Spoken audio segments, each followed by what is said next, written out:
Os gregos morreram, Aristóteles morreu, e o pensamento grego foi pouco a pouco sendo substituído por um outro jeito de pensar a vida, o homem, o universo. E esse outro jeito também tinha um grande líder, um grande mestre espiritual, chamado Jesus. Jesus nasceu em Nazaré, 350 anos depois de Aristóteles. Aristóteles, você sabe, era grego, estudou na academia de Platão. Jesus era judeu e se formou no judaísmo. Aristóteles tornou-se um subversivo na academia. Jesus tornou-se um subversivo no judaísmo. Jesus disse coisas que ninguém tinha dito antes. E Jesus, grande sábio que era, respondeu à nossa pergunta: o que a vida tem que ter para valer a pena? E a resposta de Jesus é impactante até hoje. Por mais que vivamos numa sociedade de cultura cristã, a resposta de Jesus, quando anunciada com clareza, produz extraordinário impacto nos espíritos de quem ouve. O filé mignon da vida, a vida que de fato vale a pena, é a vida assumidamente dedicada ao outro. Isso é absolutamente incrível, sobretudo para nós, acostumados a ouvir que o sucesso da nossa vida tem a ver com o nosso próprio ganho, com a nossa própria riqueza, com o nosso próprio conforto, com o nosso próprio poder. Jesus dirá mais ou menos o contrário. O filé mignon da vida, aquilo que fará de você um vivente feliz, é a entrega, é proporcionar, é alavancar, é permitir que o outro viva melhor do que viveria se você não existisse, é permitir que o outro sorria o sorriso que, se você não fosse, ele não sorriria, é permitir que o outro sinta a alegria que, se você não estivesse, ele não sentiria. E aí sim, você terá vivido vida boa, vida que valeu a pena. Lição de Jesus. Bem, os exemplos podem ir ao infinito. Basta que alguém que você ame fique doente, para que você gaste num único cheque tudo que tinha guardado para si. E aí você descobre rápido o que vale mesmo na hora de viver. A minha filha Natália é a mais nova dos meus filhos, tem 13 anos hoje. Quando tinha 4, foi acometida de gravíssima doença, rara no Ocidente. Síndrome de Kawasaki, um vírus letal. Funciona mais ou menos assim. Esse vírus só aparece em crianças de 4 a 6 anos. Esse vírus, se desincubar, mata a criança na hora. Mas tem uma vantagem: se ele não desincubar por 2 anos, ele acaba morrendo, e a criança está definitivamente curada. 2 anos só, 2 anos esperando. Eu olhava para minha filha na UTI e eu me dizia: por que não troca? Eu fico no lugar. A vantagem é óbvia. Eu fico aqui e a criança fica livre disso. Como não estava dando certo, eu fiz proposta irrecusável. Pegue 20 crianças com isso. Ponha os 20 bichos em mim e liberte as 20 crianças. Agora a vantagem é mais do que óbvia. Não esqueça de pôr a minha filha no meio. Bem, pensando assim, eu aprendi coisas sobre mim. Coisas que eu não sabia. Eu aprendi que para mim a vida não era o bem de maior valor. Continuar vivo não era o mais importante. Porque se fosse o mais importante, eu não trocaria. Se fosse o mais importante, eu jamais faria aquela proposta. Então, naquele momento, eu aprendi que havia alguma coisa que valia mais do que continuar vivo. Eu aprendi, então, a maior lição de Jesus de Nazaré. A maior lição. O que mais vale na vida, o filé mignon da vida. Eu aprendi que o amor vale mais do que a própria vida. Por isso propunha a troca.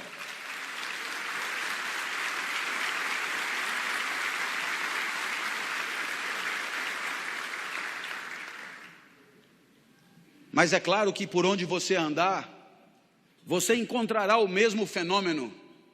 Pessoas desesperadas lutando para diminuir o sofrimento de quem sofre.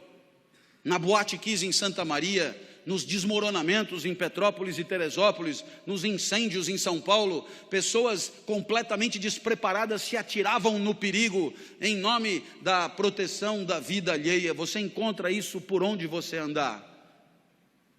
Para desdramatizar, minha filha completou 13 anos em maio, e ela virou para mim e falou: papai, ela está completamente curada, portanto, e ela falou: papai, eu queria comemorar meu aniversário em casa, queria mostrar minha casa para os meus amigos, você deixa? A minha filha sempre pede tudo para mim, porque de mim ela sabe que ela tira tudo que ela quer, depois ela só comunica à mãe. Eu já falei com o papai e ele já deixou.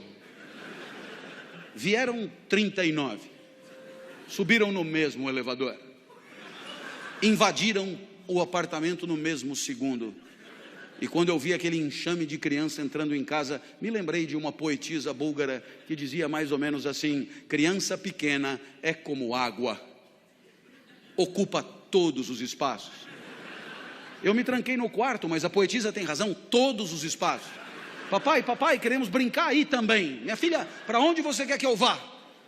Você não gosta tanto da padaria? Vai para a padaria e espera lá, leva o celular que eu te aviso. E aí eu te pergunto, que espécie de idiota passaria 3 horas de sábado numa padaria, esperando que uma criança o autorize a voltar para sua própria casa? Esse idiota somos todos nós, não somos? Que um dia percebemos que o sorriso da criança amada vale qualquer padaria. Minha filha me autorizou a voltar, e quando eu cheguei em casa, porque ela é muito legal, ela virou para mim e disse: papai, muito obrigado por ter deixado, eu me diverti muito. Eu sou emotivo, rapidamente as lágrimas brotam, e ela continuou então inapelável: eu queria te dizer mais uma coisa, eu adoro ser sua filha.